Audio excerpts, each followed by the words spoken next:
Bonjour à toutes et à tous apprentis hackers.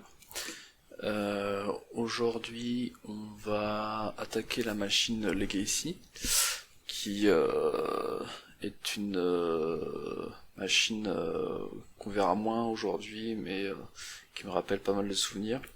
Et je vais aussi en profiter pour vous parler de scan de vulnérabilité. Quand on dit scan de vuln, c'est une abréviation de scan de vulnérabilité. Et je vais vite fait parler de la différence avec un pentest, mais je pense que ce qui serait encore mieux si ça vous intéresse comme sujet, c'est de regarder la vidéo de Holy Graceful, pentest, sur, voilà celle-là. Cette vidéo elle vous montre bien, en tout cas je pense comme elle concernant la différence entre un scan de vulnérabilité et un pentest. Je mettrai le lien en dessous de la vidéo, vous embêtez pas si vous n'arrivez pas à la retrouver. Et donc pour vous parler de scan de vuln, je vais utiliser un scanner de vulnérabilité. Donc moi j'utilise Nessus, qui n'est plus gratuit, il l'était à une époque, maintenant il est payant. La version gratuite, si j'ai bien suivi, c'est le fork OpenVAS, qui est donc gratuit. J'utilisais OpenVAS, maintenant je suis passé sur Nessus parce qu'OpenVAS c'est quand même pas super stable, je trouve, en termes de service. Et du coup, bon après évidemment Nessus c'est, je sais plus combien c'est de la licence, mais c'est vraiment quand vous faites du pentest souvent. Alors du coup, vous allez me dire, enfin le pentest, c'est justement, l'intérêt du pentest c'est que il y a un cerveau humain derrière, entre guillemets, alors que un scan de vuln c'est automatique. Du coup, oui, mais moi j'utilise le scan de vuln en fait au début du pentest pour un peu défricher le terrain, si on peut dire, pour gagner du temps. Et du coup, effectivement, c'est là la principale différence entre un scan de vuln et un pentest, c'est que le scan de vuln c'est une machine qui fait tout, et après il faut que l'équipe de sécurité digère le rapport et corrige en fonction de ça, ce qui est déjà beaucoup, hein. Et après donc la pentest c'est la couche supplémentaire où là on va vraiment exploiter les vulnérabilités et voir quelles sont celles qui sont importantes ou pas à corriger. Donc c'est un service, j'ai envie de dire, au-dessus, mais qui coûte cher. Donc c'est déjà pas mal si vous n'avez pas le budget de faire des scans de vuln. Alors du coup, comme je le disais, aujourd'hui on s'attaque à la machine Legacy. Et donc pour changer, on va pas faire un scan and map puisque tout va être fait automatiquement par Nessus. Donc j'ai juste à récupérer son IP. C'est ma cible, et je fais create a new scan. On va faire un advanced scan, et je mets l'IP en cible, et directement je vais prendre toutes les configs par défaut, je lance le scan. Donc on va voir, je suis pas sûr de... Normalement c'est assez rapide, mais comme c'est une Windows un peu ancienne, parfois ça prend du temps. Et donc Nessus par défaut, il fait pas tous les ports, hein. Il fait je crois les 1000 ports les plus répandus au niveau du Nmap, et après je pense que c'est un Nmap intégré d'ailleurs, ils n'ont pas développé leur propre scanner de port. Et ensuite, en fonction des ports ouverts, ils vont faire différents tests et vérifications. On peut même faire ce qu'on appelle des scans authentifiés, donc mettre des credentials, login, mot de passe. Et Nessus va chercher tout ce qui est au niveau de patching, ce genre de choses, avec les credentials fournis. Donc pour les machines Hack the Box et les machines sur les sites de challenge de hacking en général, un scanner de vulnérabilité n'est pas super pertinent, puisque par définition c'est des sites pour apprendre le hacking. Donc ils mettent des machines où il faut un cerveau humain derrière, où automatiquement on peut pas les pirater. À part les machines très faciles, comme celle-ci, où normalement il va nous trouver une vulne en rouge à corriger immédiatement, et donc du coup on n'aura pas trop à réfléchir. Je peux cliquer dessus en attendant. Là on voit que pour l'instant il n'a rien trouvé de critical, mais il commence à trouver des trucs. Alors on voit que donne pas mal de choses de niveau sévérité info, donc c'est vraiment juste de l'information. Par exemple, il dit que justement on n'a pas fourni de credential, donc il fait un scan non authentifié. Il met les ports qu'il trouve donc en utilisant Nmap. Donc là on voit qu'il y a le 139, le 445 qui est ouvert. Et il commence déjà à trouver des problèmes multiple issues, donc des problèmes sur SMB, mais pour l'instant rien de grave, a priori que de l'information. Donc il dit qu'il a bien trouvé le service SMB ouvert. Donc ça on le savait déjà avec le scan de port plus ou moins, mais c'est plus au niveau service et pas au niveau TCP. Il dit qu'il peut se loguer avec une null session sur le remote host. Donc ça veut dire que même sans authentifiant, login mot de passe, on peut accéder au partage. C'est là aussi qu'on voit que le niveau de sévérité de ce qu'il trouve, un scan de vulnérabilité, est évidemment automatisé, donc il n'a pas forcément, c'est pas forcément adapté au contexte du client. Et du coup, une des plus connues, et je crois qu'elle en parle dans sa vidéo Oli, c'est qu'on appelle ça le pass de hash quoi, mais pas pass de hash sur du Samba, sur du SMB. Puisque en fait on a très souvent quand on fait ce genre de scan le SMB non signé et il va mettre ça de niveau médium, alors que dans la vraie vie quand vous êtes dedans et que vous arrivez à voler une session SMB, ben vous êtes admin d'un serveur derrière, donc les conséquences sont énormes. Donc c'est là pour ça qu'il faut souvent adapter, quand vous faites un rapport de pentest, vous adaptez le niveau de la vulnérabilité en fonction du contexte. Et du coup, Nessus ou un autre outil de scan de vulnérabilité vous défriche le terrain, mais après c'est à vous de vérifier qu'on peut effectivement exploiter la vulnérabilité et donner en fonction du contexte client le niveau de criticité. Alors on voit du coup que là quand même finalement il la met high, donc ça devait pas être la même chose. Donc il met bien que c'est grave que n'importe qui puisse accéder au partage, c'est équivaut à faire du FTP Anonymous, comme on l'a fait déjà par 2 fois dans des précédentes vidéos. On voit qu'il a moyen de récupérer... Ah c'est marrant ça, les Landman Pipes, donc ça c'est de l'architecture interne au service SMB. Et ce qui est marrant c'est que du coup il récupère bien le nom de la machine présente, mais il récupère aussi Grandpa qui est une autre machine de Hack the Box. Qu'est-ce qu'il trouve d'autre? Donc voilà, très pratique, il trouve le domaine, donc le domaine c'est Legacy, il trouve que c'est une Windows 2000, donc c'est vraiment une vieille machine.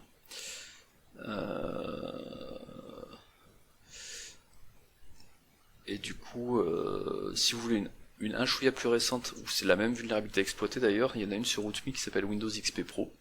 Donc c'est un Windows XP Pro natif, on va dire. Comme ça vous pouvez découvrir comment on poney un Windows XP qui n'est pas patché from scratch. Donc là il nous dit d'autres choses, genre il n'arrive pas à accéder à certaines valeurs du registre, normal puisque je lui ai pas fourni d'identifiant. Il dit que ça supporte SMBv1, qui est une grosse faille à l'heure d'aujourd'hui, puisque justement on peut jouer sur le problème d'authentification de SMBv1. Il sort tous les dialectes utilisés en SMB et validés par la cible.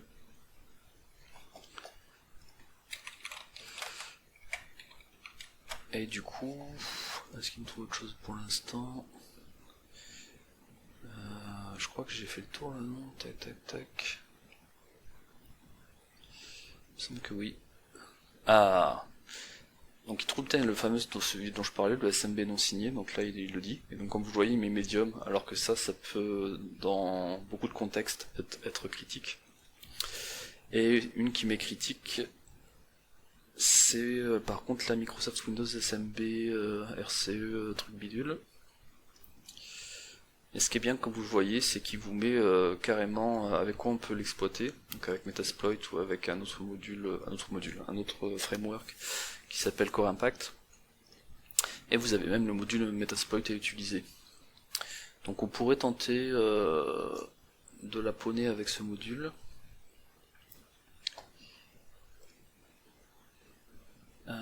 mais je laisse tourner encore un peu, et on voit que comme c'est effectivement une vieille machine, il trouve un paquet d'exploits.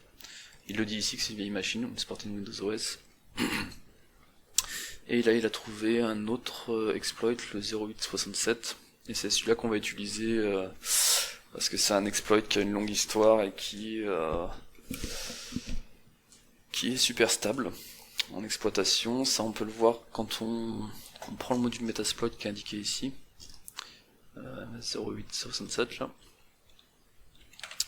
Je vais dans Metasploit, je fais un search de ça. On voit ici rank rate, donc il y a un taux de réussite de l'exploitation haut avec cette vulnérabilité. Et en fait historiquement, avant qu'Eternal Blue sorte, c'était un peu l'équivalent d'Eternal Blue sur les vieilles machines du coup. Et c'était très utilisé. Même ma première machine Windows que j'ai poney, c'était il y a 9 ans, donc en 2010. Et c'était avec cet exploit là. C'est pour ça que je voulais faire cette machine avec the box, même si elle est facile et pas super intéressante. Et déjà à l'époque, quand je l'avais donc poney chez un client chez qui j'étais à la sécurité et dans le service SOC, et il m'avait dit ouais c'est cool, c'est pratique, si on perd un mot de passe on peut utiliser ça pour se loguer dessus. Donc c'était pour vous montrer à quel point la sécurité n'était pas importante à l'époque. Ça a un peu évolué, bon quand même beaucoup évolué on peut dire, mais il y a quand même encore aujourd'hui des clients qui sont pas très réceptifs on va dire, ou qui trouvent que c'est pas très grave qu'il y ait des problèmes de sécurité au niveau de leur IT. Mais je vais en parler plus longuement après coup. On va d'abord l'exploiter et je rentrerai un peu donc sur la différence entre scan de vuln pentest et la réaction des clients. Donc une fois qu'on a trouvé ça, on va exploiter donc cet exploit qui est présent dans Metasploit, qui est donc un exploit sur SMB Windows, les vieilles versions, qui est sorti en 2008. Donc j'ai juste à faire comme d'hab, use. Je vais mettre ça en grand. Et je vais taper options. Donc on a juste à spécifier la cible. 10.10.4 si je dis pas de bêtises. 10.10.4. Le port c'est bien 443, pas besoin de le changer. Le SMB pipe, c'est ça dont il parlait. Tout à l'heure je vous ai montré un truc sur des pipes. Ça doit être là-dessus. Voilà, c'est ça la non-pipe.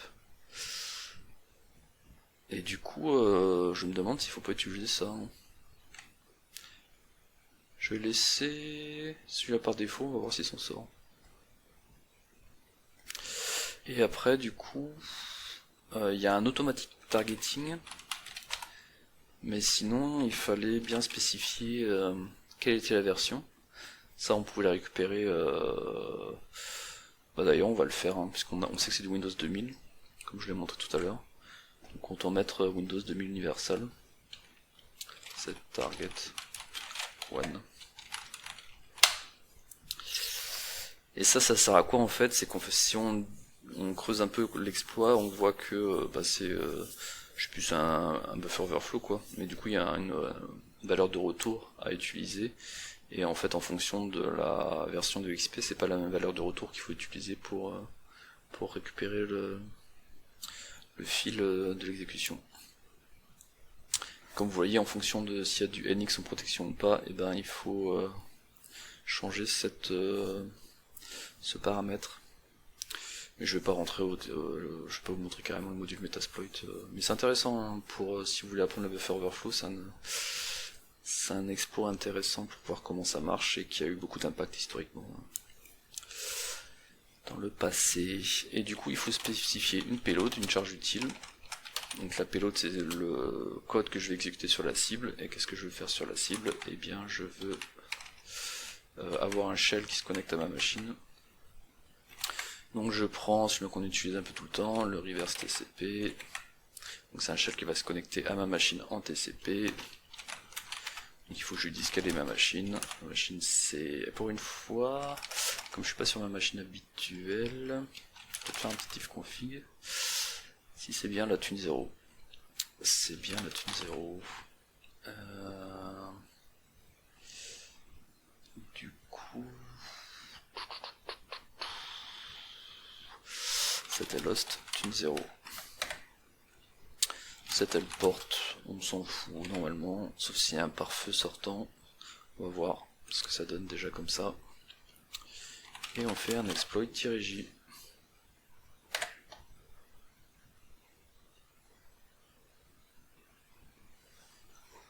Si ça marche pas, on essaiera de changer le port et aussi éventuellement la target. Je suis pas sûr qu'il soit content qu'on mette Windows 2000 Universal.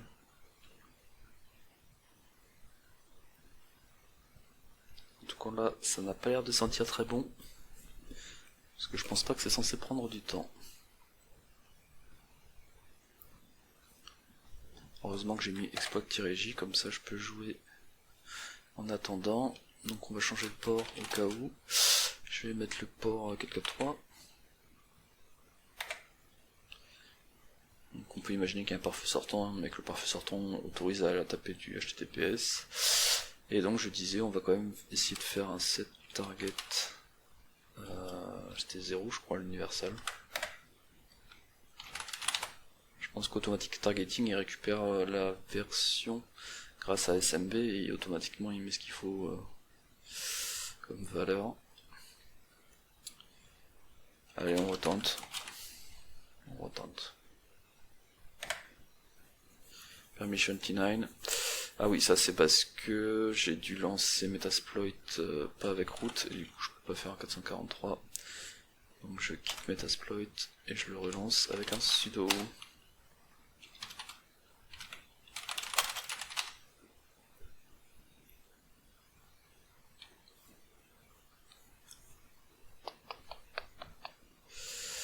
Voilà, voilà, on fait tout ce qu'on a fait tout à l'heure, donc use exploit slash bin option set host 10.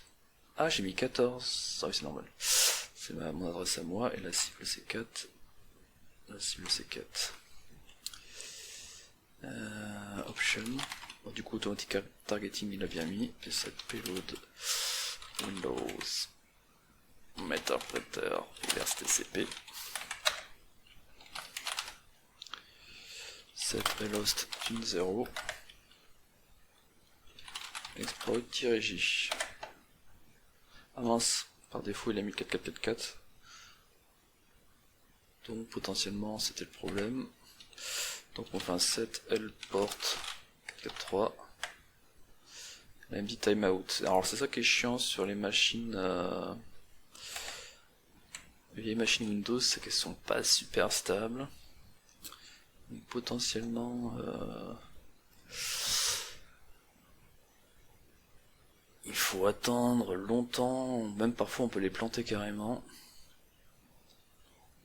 Mais là je crois que c'est parce qu'il y avait un timeout. Ah non c'est bon, expiry dans 19h, donc de toute façon on peut la pinguer pour être sûr que la machine est toujours joignable.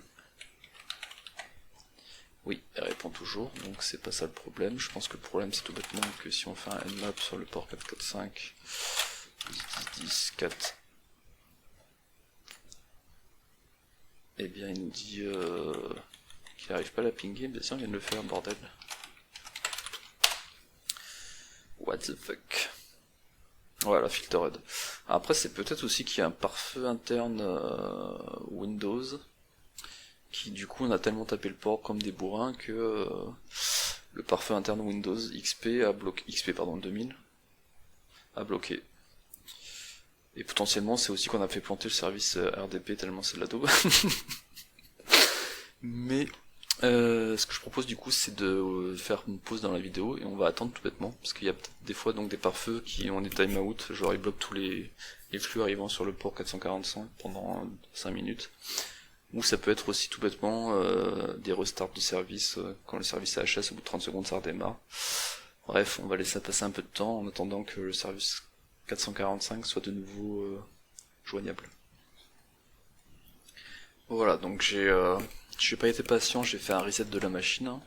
J'ai utilisé le bouton reset ici là pour redémarrer la machine. Du coup le port 445 est de nouveau joignable, mais du coup je peux pas vous dire si en patientant le service aurait été de nouveau joignable ou si on avait carrément crashé la machine. Option, mais on aura peut-être la réponse en lançant une nouvelle exploitation.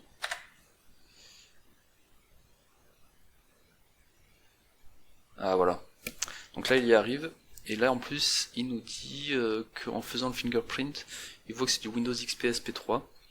Du coup le fait d'avoir lancé mon exploit en mettant un target Windows 2000, bah du coup j'ai utilisé le mauvais retour RIP, et du coup ça a dû faire planter le service effectivement sur la machine. Donc évidemment en conditions réelles, et ben la consultante ou le consultant il demande au client s'il peut exploiter des choses, puisqu'il y a des risques de plantage de machines. Mais il faut avouer quand même, aujourd'hui la plupart des pentests on a le droit d'exploiter, puisque c'est quand même le gros intérêt du pentest, c'est de voir ce qui est exploitable ou pas. Si on fait un pentest où il faut juste regarder s'il y a des vulnes et on n'exploite pas, c'est beaucoup moins intéressant pour le client. Donc bah on a fini, hein.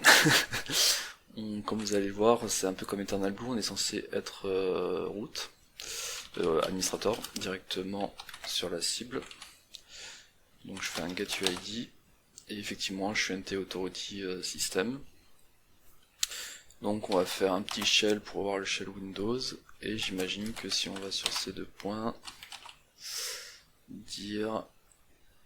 Ah ouais, c'est vrai que c'est un tellement vieux Windows que c'est pas forcément dans Users. Ça devait être dans Document and Setting. Alors comment on fait? Soit on fait Document à l'ancienne, la pipe tilde one. Marche ça? Mais faut que ça fasse 8. Alors, allez, ça c'est juste pour frimer, genre je suis un vieux, je me rappelle des vieux trucs. Document. Yes. Donc ça c'était historiquement les premiers systèmes de fichiers sur Windows, ils avaient que 8 lettres. Le nom de fichier pouvait pas être de plus de 8 lettres, du coup et ben la notation -1, -2, c'est tout le genre s'il y a document et document, comment je pourrais expliquer ça bien. Si on a deux dossiers qui s'appellent administrator et administrator 1, ben comme les deux aujourd'hui je parle, les deux commencent par les mêmes caractères, ben du coup on aura les 6 premières lettres -1, et pour le deuxième administrator 1 il y aura -2. Et c'est mine de rien source de certaines failles, hein. On le verra peut-être, il y a des machines on peut utiliser cette faille soit pour faire de la numération, soit carrément pour faire des exploitations non prévues. Mais pour cette machine pas besoin, je vais dans John et sur son bureau on a bien le flag, et pour prouver que j'y ai bien accès, la fameuse commande find str. C'est bon, je peux rentrer dedans. Et si je fais la même chose sur c'était administrator. Du coup on a les deux flags d'un coup, puisqu'on est devenu administrateur direct d'un seul coup grâce à cette énorme vulnérabilité.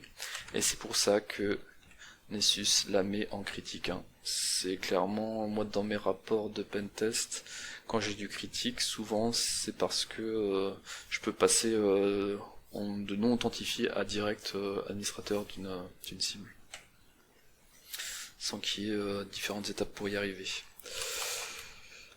Voilà, du coup, maintenant qu'on a poney cette machine legacy assez facilement, je vais... Ah oui, donc ce que je disais au début de la vidéo, c'était que l'intérêt du pentest, c'est que c'est plus cher, mais par contre c'est un cerveau humain qui va faire l'attaquant, et du coup il va trouver des choses et il va ordonnancer un peu les différentes vulnérabilités que sort un scanner de vulnérabilité automatique. Donc typiquement, il va pouvoir faire un scénario qui permette, quand on enchaîne des vulnérabilités, d'atteindre un objectif. Et ça me fait penser que j'ai eu une consultante, elle faisait un test d'intrusion, et pour la première fois, elle était devenue domaine admin pendant le test d'intrusion. Et elle me demandait, et maintenant que je suis domaine admin, je fais quoi? Donc vous allez peut-être lui répondre comme ça, sans trop réfléchir, que bah tu cherches d'autres vulnérabilités pour être le plus exhaustif possible sur les vulnérabilités. Historiquement, c'est un peu ce qui était fait, mais il y a moyen d'offrir une plus-value plus importante pour le client que juste chercher le plus de vulnes possible. C'est de prioriser sur atteindre un objectif. Donc il y en a qui commencent à dire que c'est du red team. Bon, la définition de red team est un peu floue, mais globalement l'idée c'est qu'est-ce qui est le plus critique pour le client. Donc ça se discute en général à la réunion de lancement de l'audit. Et donc par exemple, je sais pas, c'est un client qui fait des cartes électroniques, et ben potentiellement le risque le plus gros pour lui, c'est que le plan de sa carte électronique la plus connue fuite. Du coup, on va orienter le test d'intrusion sur comment exfiltrer la carte du plan électronique. Et du coup, on va pas essayer de chercher le plus de vulnérabilités possible, mais on va essayer de trouver un enchaînement de vulnérabilités permettant d'atteindre ce but. Et c'est pour ça que, effectivement, souvent, être domaine admin, c'est super intéressant, parce que derrière, on a accès à plein de choses. Et du coup, voilà, ce qu'il faut faire une fois qu'on est domaine admin dans ces cas-là, c'est atteindre l'objectif fixé à la réunion de lancement. Donc ça peut être plein de choses, hein. Ça peut être, je sais pas, si c'est une boîte qui fait des produits de beauté, ben ça peut être la composition de la crème de beauté qui se vend le mieux. Ça peut être, ce qui revient souvent, c'est évidemment la finance, voir si on peut voler de l'argent. C'est aussi quelque chose qui peut faire sourire, surtout aux États-Unis où ils n'ont pas ce problème-là, mais en France, c'est le salaire de tous les employés. Ils veulent voir si c'est facile de récupérer les salaires de tout le monde. Bref, il y a un paquet de situations possibles, ça dépend de la cible. Et pour la petite anecdote, j'avais fait une fois un test d'intrusion, c'était dans l'immobilier. Et donc, comme souvent, malheureusement, client pas du tout à jour. En une journée, j'étais domaine admin. En 2 jours, j'avais accès à peu près à tout. Et du coup, à la restitution, le client me demande, bon, très bien, effectivement, vous avez accès à tout, mais est-ce que c'est si grave? Donc, même réaction que j'avais eue il y a 10 ans, enfin, il y a 9 ans avant. Et effectivement, j'avais pas d'arguments, enfin, en tout cas, les arguments habituels sur, je pouvais attaquer enfin, disons qu'ils avaient pas forcément de données sensibles. C'est-à-dire que ils avaient les salaires, ils s'en foutaient, c'était public. La finance a été, je sais plus pourquoi, mais c'était soit merde, comment on dit ça? C'était sous-traité ailleurs ou c'était. Mais bon, je crois que je sais plus pour quelle raison, mais j'avais pas spécialement accès, donc ils s'en foutaient. Bref, ils avaient pas de. Et puis je veux dire, quand on est dans l'immobilier, ils ont pas. Ça dépend, remarque. Hein. Mais eux, ils avaient pas. C'était des HLM, tout ça, donc ils étaient pas à avoir des choses sensibles comme information. Et du coup, là, ce que j'ai pu utiliser, mais ça par contre, je l'ai dit qu'à l'oral, je l'ai pas mis dans le rapport parce que c'était du perso, c'est que j'avais donc, en tant que domaine admin, j'avais accès à tous les postes, y compris au poste de ce directeur. Et donc je lui ai dit que j'avais accès à sa machine et que sur sa machine il avait écrit une lettre d'amour pour une femme qui n'était pas sa femme. Et là du coup c'est un argument qui lui a fait comprendre qu'en effet on a tous des choses à cacher et il faut sécuriser son IT pour de nombreuses raisons. Voilà donc pour cette machine Legacy. J'espère que ça vous a plu et je vous dis à la semaine prochaine pour une nouvelle vidéo permettant de faire un pas de plus vers le niveau en hacking de Lisbeth Salander.